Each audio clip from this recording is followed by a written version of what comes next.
നമസ്കാരം. CPM ഭരിക്കുന്ന കോഴിക്കോട് കോർപ്പറേഷനിൽ വ്യാപക അഴിമതിയും ക്രമക്കേടും സ്വജനപക്ഷപാതവും എന്ന് പ്രതിപക്ഷ ആരോപണം. കോർപ്പറേഷന്റെ ചരിത്രത്തിൽ ഇതുപോലെ അഴിമതിയുള്ള ഒരു കാലമുണ്ടായിരുന്നിട്ടില്ല എന്നാണ് പ്രതിപക്ഷം പറയുന്നത്. ഇത് സാധൂകരിക്കുന്നതിനുള്ള തെളിവുകൾ ഇപ്പോൾ ഒന്നൊന്നായി പുറത്തു വരികയാണ്. കോഴിക്കോടിൻ്റെ ചവറ്റുകുട്ട എന്നറിയപ്പെടുന്ന ഞെളിയൻപറമ്പിലെ മാലിന്യം നീക്കി അത് വീണ്ടെടുക്കാനുള്ള ശ്രമവും വലിയ അഴിമതിയിലാണ് കലാശിച്ചത് എന്നാണ് പരാതി. ഇപ്പോൾ അക്കൗണ്ട്സ് ജനറലിൻ്റെ റിപ്പോർട്ടും ഇക്കാര്യം സാധൂകരിക്കുകയാണ്.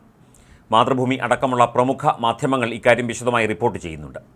ഞെളിയൻപറമ്പിലെ വൈദ്യുത പ്ലാന്റ് പദ്ധതിക്ക് മുന്നോടിയായി ബയോ മൈനിംഗ് നടത്തിയ വകയിൽ വിവാദ കമ്പനിയായ സോൺടെക്ക് നൽകിയ തുകയിൽ GST ഉൾപ്പെടുത്തിയത് ക്രമവിരുദ്ധമായി എന്നാണ് അക്കൗണ്ടന്റ് ജനറലിൻ്റെ റിപ്പോർട്ട്. ലക്ഷങ്ങൾ നൽകിയത് ക്രമവിരുദ്ധമായി സോൺട എന്ന കമ്പനിക്ക് നൽകിയ 3.74 കോടിയിൽ 27 ലക്ഷം GST ഇനത്തിലാണ്. ചട്ടപ്രകാരം GST നൽകേണ്ടതില്ല എന്നിരിക്കെയാണ് ലക്ഷങ്ങൾ ക്രമവിരുദ്ധമായി കൈമാറിയത്.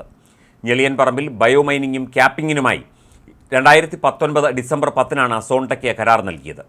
7.7 കോടിയും 12% GSTയുമായി 92.4 ലക്ഷവുമാണ് കരാർ തുക.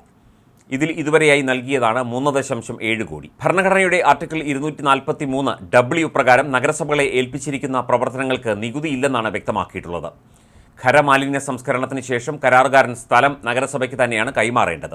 എന്നിട്ടും GST നൽകിയെന്നും അതിൽ മറുപടി നൽകണമെന്നുമാണ് ഇപ്പോൾ പറയുന്നത്. ഞെളിയൻപറമ്പിൽ 6.5 ഏക്കർ സ്ഥലം മാലിന്യം നീക്കി വീണ്ടെടുക്കാനും 2.8 ഏക്കറിൽ ക്യാപ്പിങ്ങിനുമായിരുന്നു കോർപ്പറേഷനും സോൺടയും തമ്മിലുള്ള കരാർ. 1.3 ലക്ഷം ക്യൂബിക് മീറ്റർ ജൈവ മാലിന്യമുണ്ടെന്നാണ് കണ്ടെത്തിയിരുന്നത്. സോൺട പണി പൂർത്തിയാക്കാതെ പല കാരണങ്ങൾ പറഞ്ഞ് പദ്ധതി നീട്ടിക്കൊണ്ടുപോയി. കോർപ്പറേഷൻ 6 വട്ടം കരാർ പുതുക്കി നൽകി.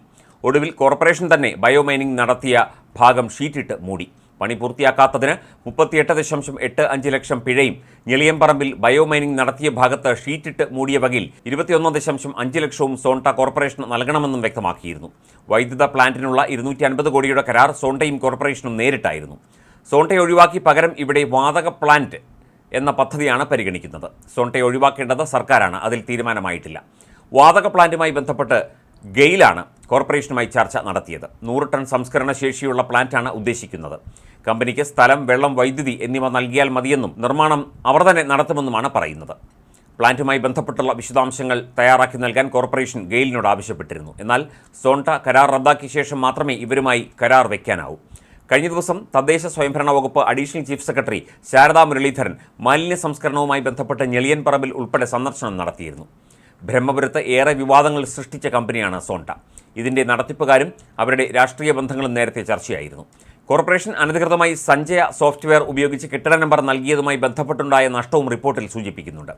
കോർപ്പറേഷൻ സ്ക്വാഡ് നടത്തിയ പരിശോധനയിൽ 202 കെട്ടിട നമ്പറുകളാണ് നൽകിയത്. കെട്ടിടത്തിൻ്റെ വിസ്തീർണം പരിശോധിച്ച് നികുതി ഈടാക്കാൻ പറഞ്ഞെങ്കിലും അത് ചെയ്തിട്ടില്ല. അതുവഴി 1.79 കോടിയുടെ നഷ്ടമുണ്ടെന്നാണ് കണക്കാക്കുന്നത്. മുനിസിപ്പാലിറ്റി ചട്ടപ്രകാരം നിയമാനുസൃതമല്ലാതെ കെട്ടിടം നടത്തിയാൽ അക്കാലയളവിൽ വസ്തു നികുതിയും നികുതിയുടെ 2 ഇരട്ടി കെട്ടിട നികുതിയും അടയ്ക്കാൻ ഉടമയ്ക്ക് ബാധ്യതയുണ്ട്. എന്നാൽ അത്തരത്തിൽ നികുതി ചുമത്തിയിട്ടില്ല.